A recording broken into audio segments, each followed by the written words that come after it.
On Lehocky, Eagles postgame show. The gang's here. I'm Mike Missinelli, Seth Joyner, and Mark. How far is Zeta? Before we get to John, do we have more on yes. eBod, Mark? Yes, this is the last day, Mike, Seth. So we want to make sure we give a big push and some love to our partners over at the EBOD Foundation, the eBod Foundation, to help combat Alzheimer's as well as dementia, and maybe put some of our fans in the seats there at the stadium in Las Vegas for the big game early in February. It doesn't look like the Eagles are headed there, but you could be. All you got to do is text the word SCORE to 833-202-9835. That's text the word SCORE to 833-202-9835. And here's what you get. 2 tickets to the big game, 2-night stay at a hotel out there in Vegas, and $2,000 in cash for expenses. And all you got to do is text the word SCORE for the big game sweepstakes presented by the EBOD Foundation and JAKIB Sports. And you can find yourself in the stands for the big game in Vegas. Final time to register is at 11:59 tonight. So make sure you guys text the word SCORE to 833-202-9835 and put yourself in the running. Are we absolutely positive the Eagles won't be there? I am. I don't. Hey, look, you're starting to talk me into them possibly winning against the Buccaneers, because when you're optimistic, good things happen. You told me Jake, not that it even matters. So that's my point. That's my point. So let's bring in the man who covered the game, John. I don't know. I mean, you've covered a lot of games. Could you believe what you were seeing today, John McMullen? No, well, I mean, it was a bad performance, but I think people are getting overly emotional about how bad a performance it was. I'm with you, Mike. I heard you. The Buccaneers stink. Now, long term, I don't think it means anything, because I think if you go beat the Buccaneers, you're still going to get your, what's handed to you in San Francisco. But I mean, the Buccaneers are terrible, and I think everybody's looking at this Eagles game and saying, oh, they can't beat anybody. There's no Devontae Smith. There's no DeAndre Swift. There's no Darius Slade. There's no Fletcher Cox. A.J. Brown gets injured early in the game. Those guys are all going to play next week against the Tampa Bay Buccaneers. Is that enough to beat Tampa Bay? I think it is. Is it enough to beat San Francisco? And we all know this season started with Super Bowl or bust for Philadelphia. So from that perspective, I get it, because it looks very unlikely that this is a Super Bowl team. But I'm not going to go to that other end of the spectrum, whereas they stink, they can't beat anybody, they should fire everybody. I think there's a hefty middle there. And I think people. All right, hold on, John, because I want Seth to get involved in this. Seth says they're broken and no way can they win next week. So, Seth, I think you two ought to hash this out right now. I'm not fighting with John. John's entitled to his opinion. You kidding me? He is. He says they're broken, John. Broken, and when you're broken, they are broken. They are broken from what we're used to. 5 out of 6. I mean, they are physiologically broke. They are psychologically broke. They're emotionally broke. You can't tell me that A.J. Brown can stand. I've just watched him stand. There's a video of him standing in the locker room, dapping up everybody as they come in. Too late. Too late. It might be too late. It might be too late to win the Super Bowl. It's not too late to beat Baker Mayfield and the Buccaneers. That's my middle point. But that team won 9 games. That team struggled with the Carolina Panthers today. I think pick a team that's not in the playoffs can beat the Buccaneers. So A.J. Brown, by the way, they can be everything you said, Seth. Broken, mentally, physically, and A.J. might make a couple plays and beat the Bucs. Or Devontae Smith might make a couple plays. Darius Slade might get an interception and beat the Bucs. I'm not saying that's what people wanted, but I'm saying there's a large middle area in between. They're never going to win another football game, and they're playing very poorly. Look, this is the first team since the 1986 Jets to start 10-1 and finish with 11 wins or less. So that's a long time. by no means am I trying to say that this is the way it was supposed to go. And they played horribly today. But your top playmaker today was Quez Watkins.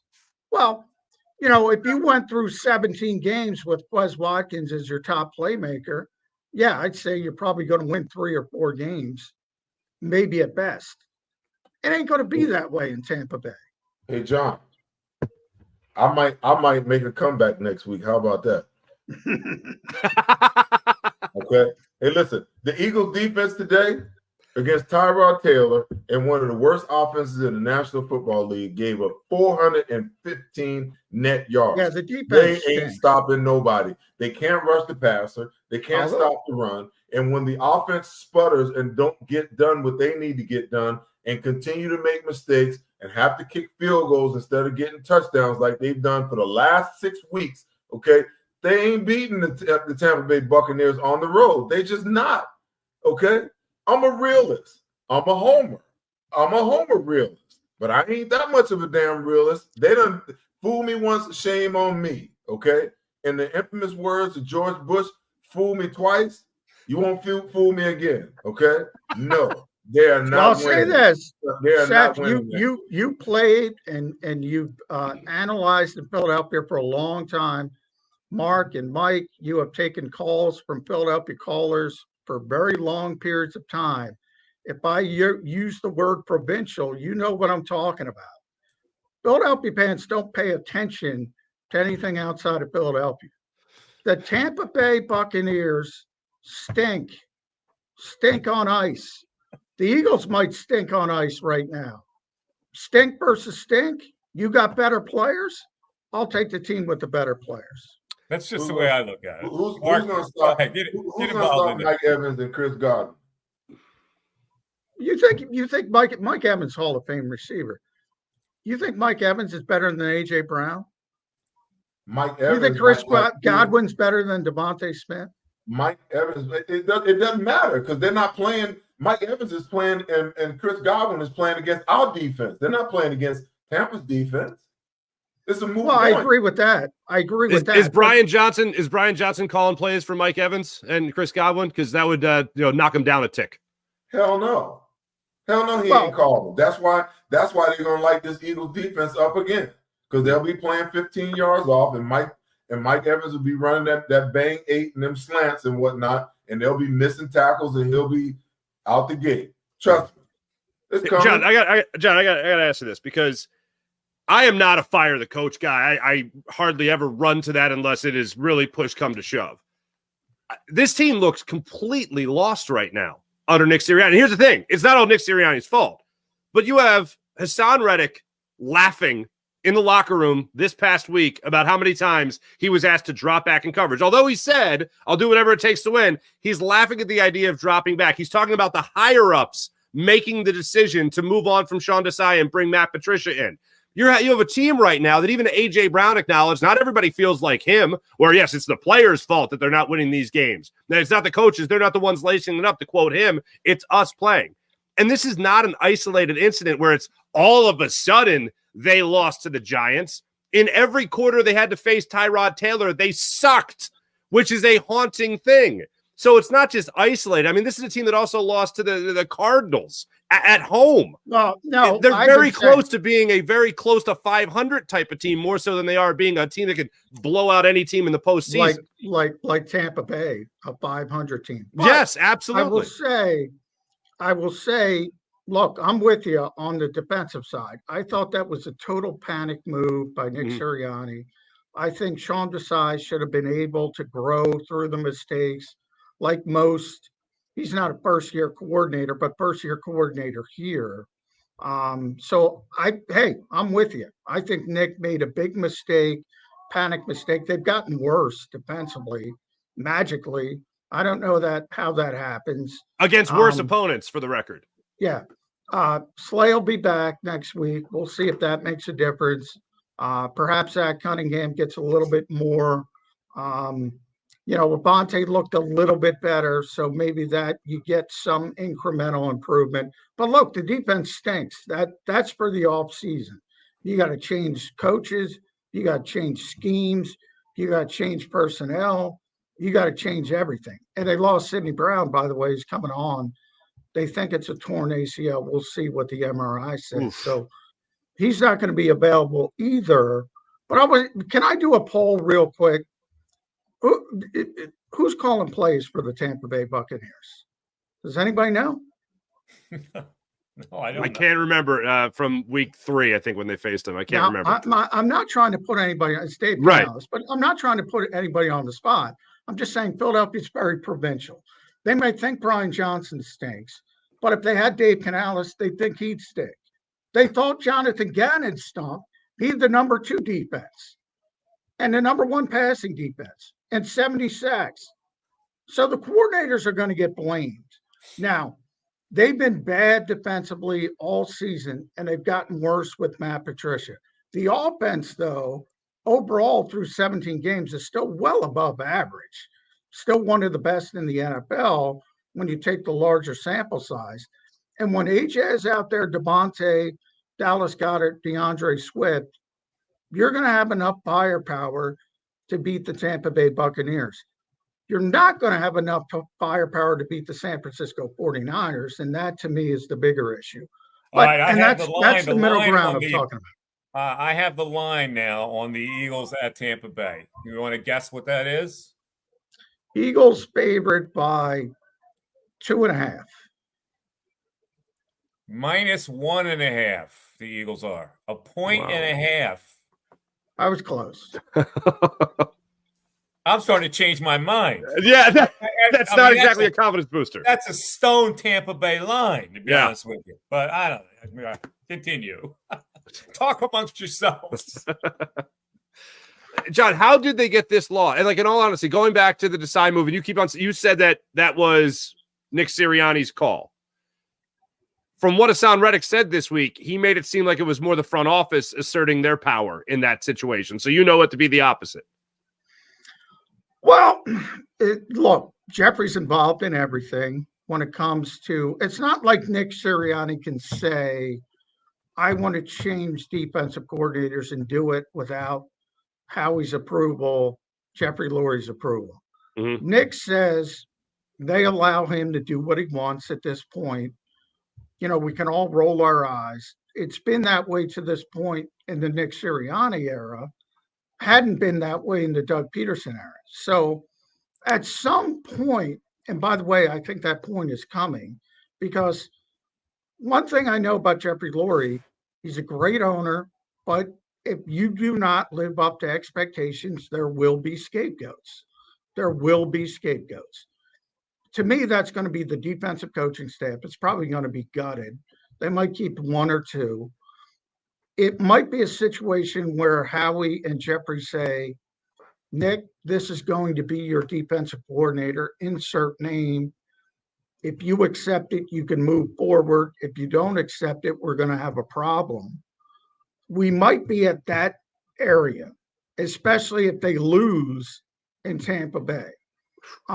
If they win in Tampa Bay, if they're competitive in San Francisco, you know, it'll probably be fine. But we're now at the point where, yeah, there's going to be scapegoats. It's just a matter of who and where and when. Well, just on that note then, if it's Nick Sirianni taking it to the front office and saying, look, I can't do this with Sean Desai anymore, and then they hit that panic button and they make the change, you better be right if you make that change. And the Eagles, as it turns out, are historically wrong in making that change, which would make Nick Sirianni, I guess, the next man up when it comes to scapegoats. No, he's got a cushion. If you think about Doug, remember Mike Rowe was the first scapegoat, and Doug had a cushion. So Nick will have the Mike Rowe cushion this year, and then he's on the clock. But wasn't Mike Rowe at the end of the season? The season was over, though, no? Yeah, Mike Rowe is at the end of the season, but Doug came back. Remember, Doug wanted Mike Rowe back, and they embarrassed Doug because he said he was coming back.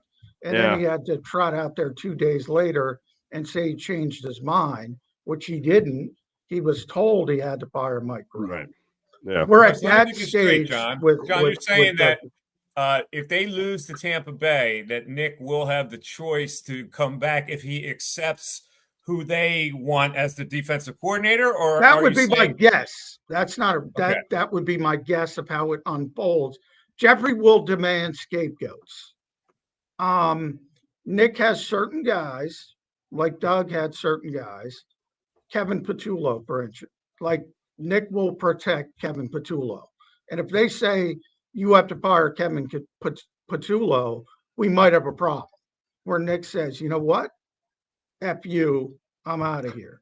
That type of situation. The defensive coaches, he's not as close to. I think he'll accept it. You know, I heard you guys talking about potential coaching changes with Kayla. Forget about any big name. They don't want anybody like Bill Belichick who's going to come in here and say, guess what? I want personnel. I'm going to pick players. Oh, no, no, no. You have to listen to the GM. You have to listen to the owner.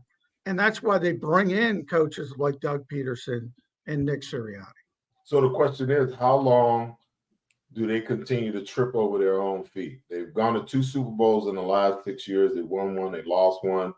This one, you know, the one last year was excruciatingly painful. You know, if you continue down the path that you're going and things kind of imploded because you interjected what you demanded, you know, as an executive team, at what point in time does that blow up in your face and you realize that you need to make some changes? Because I think they're on the precipice of that right now. Well, I got a tough time with that, Seth, for this reason. You just used the terminology trip over your own feet. In the same sentence, you said 2 Super Bowls in 6 years. There's a lot of franchises that would like to trip over their feet like that. Mm-hmm. So I think long-term we're talking about and how he's proven himself to be a very good GM, very good roster builder. It's like this year. Now people are going to say, look at San Francisco, look at Baltimore. San Francisco's got Fred Warner and Dre Greenlaw.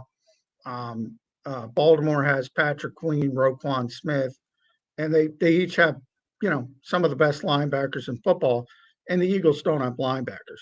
So people are going to overemphasize that. But long-term, Howie's philosophy of roster building has proven to be better than most. And the way he builds tends to lean itself to longer-term success. So it depends how you look at it. Is it disappointing for this year? Sure, because of the way it started. 10-1. Again, you got to go back to 1986 to see this type of collapse. So in the micro sense, it's very disappointing. In the macro sense, as you said, Seth, 2 Super Bowls in 6 years, that's pretty good, actually. Yeah, I think I believe it's fool's gold, because I think if you go back to Super Bowl 52, you had such a high-powered offense, you know, that it allowed you to play passively defensively and get away with it. They needed to score every 41 of those points in order to beat the Patriots in the Super Bowl. Not taking anything away from them, they won it. They earned that, okay? Last year, you had an anomaly on the defensive side of the ball, 70 sacks in the regular season, and an offensive system that no one could figure out. Now that they figured it out, okay, now what are you going to do? How do you make that adjustment to the adjustment? Because obviously, while everybody else was in the lab in the offseason figuring out how to stop this offense, okay, you were believing that you could take the same plan that you had last year and go right back into this year, and everything would be okay. And it hasn't been. The numbers say different, okay? You got 2,000-yard receivers, you got another 1,000-yard, rusher, and you got a quarterback that's right there on the edge of, 4,000 yards for the season. Okay, so the numbers would say differently. But the truth of the matter is this year was a colossal collapse, because you got there with fool's gold all season long, and when you hit the teams that you needed to beat to get back to the mountaintop, then you found out that you wasn't as good as you were, and now you stumble through the easy part of your schedule, the teams that you were supposed to beat. You don't even have an answer for them. So you go back into this thing next year, and it's like, okay, this is how we do things, and this is how we're going to do things. What if they go into next year and they start off, 2-5 next year with Nick Sirianni right back at the helm again? How do you manage that? How do you deal with that scenario? Because it's not that far out of the realm of possibility that could be the same scenario all over again if you don't change your mode of operation. And from my perspective, we need explosive plays and we need to limit them. Throw it out the window. Don't give me another Vic Fangio disciple. I'm sick and tired of the bend but don't break. It's shown that it doesn't work over time. Everybody else is evolving or devolving back to the most physical way that you play the game, running the football. Great defense. Hit you in the mouth style defense. That's what you're seeing with the last few. When you get down to the NFC and the AFC championships, I promise you, those are what those 4 teams are going to look like. But the Eagles want to finesse their way into this thing, and I'm telling you right now, it's going to blow up in their face all over again if they continue to operate the way that they've been operating. 2 Super Bowls in 6 years, be damned. Well, tomorrow's going to be Black Monday in the NFL, and you're going to hear a cliche, or at least you should hear a cliche in the league that if you're hiring the scheme, you're doing it wrong. In other words, doesn't matter. Ben Johnson's going to be the flavor of the month. Seth better than anybody. You can't win. We've seen Bill Belichick. Bill Belichick isn't a bad coach. He had a bad year. He might be a bad GM, but he ain't a bad coach. He doesn't have personnel right now. Andy Reid, his last year, he wasn't a bad coach. He had bad personnel. The luxury the Eagles have is they have good personnel, a good position. Now we'll see how it shakes out with some of the aging players. Jason Kelsey, I don't know if he's coming back, Brandon Graham, Fletcher Cox, etc. But you still have that core, especially offensively with Jalen Hurts, A.J. Brown, Devontae Smith, Dallas Goedert. These are very, very good players. The collapse, the most troubling part of the collapse isn't losing to Dallas or San Francisco. It's losing to Seattle, Arizona, and the New York Giants today. If they won those 3 games, everybody's fired up. At worst, you have the number 2 seed. Probably affects the way San Francisco played, so who knows? You probably still don't have the number 1 seed. You might, but you definitely have the number 2 seed, and I think everybody is fine. If they sort of tighten up, because the biggest difference between the 2022 Eagles and the 2023 Eagles, to me, is the turnover game. And whether that's both offensively, they didn't take care of the football well enough, and defense don't take away enough. C.J. Gardner-Johnson, playmakers they had last year on defense, they don't have on defense this year. They still have that talent to default to. So by the way, I don't think the coaches are doing a good job, but they have the talent to default to. Most teams don't have A.J. Brown. They don't have Devontae Smith. They don't have Dallas Goedert. They don't have Jalen Hurts. And that's why they struggle. Sometimes they may look great. Sometimes they may look poorly. The Eagles got to tighten up certain things, and they can beat the Tampa Bays of the world. Now, Kyle Shanahan, I know we got a wrap. He's been running the same offense as his dad's offense. All of a sudden, that's so innovative. His dad came up with it 35 years ago. Eagles fans were killing him for blocking Hassan Reddick with a backup tight end. As you know, Seth, it's the whole design of his offense, play action. He's trying to fool them. It's up to the quarterback to get the football out. He understands the tight end's not supposed to block Hassan Reddick. He's supposed to chip him and slow him down. John, thank you. I think Seth's point is that the Eagles right now are the elderly lady in the commercial who's fallen and can't get up. and he's using his experience in locker rooms that he's experienced that broken condition. We can go back to Rich Kotite and spend half an hour on it. Right? That's what he's saying. You could say you could see Nick Sirianni and Jalen Hurts trying to talk themselves into "we still believe." In fact, I asked Nick that question, and I got an F-bomb and an S-bomb because he was getting a little bit surly about why do you still believe after losing 5 of 6? And he was in the, I effing believe in the coaches and the personnel, because what else is he going to say? So they're definitely shaken. But again, there's a big difference between not going where they were supposed to go and beating the Tampa Bay Buccaneers. There I'm with Mike. Okay. John, thank you. We appreciate it. We at least have one more game to talk to you. So we'll see what happens next week. It's 1.5. I didn't expect that. So the Eagles will be favored by a little more than that. All right. So we're going to continue the Upon Lehocky Eagles post-game show right after this. Why? Hi, everybody. My name's Jason Lombardi. I'm an inspector at DryTech. At DryTech, we offer 3 major services. The first one being basement waterproofing. The second service we offer is foundation and structural repairs. And then the third service that we offer is mold remediation. If you feel you are having a waterproofing issue, give DryTech a call or check us out online.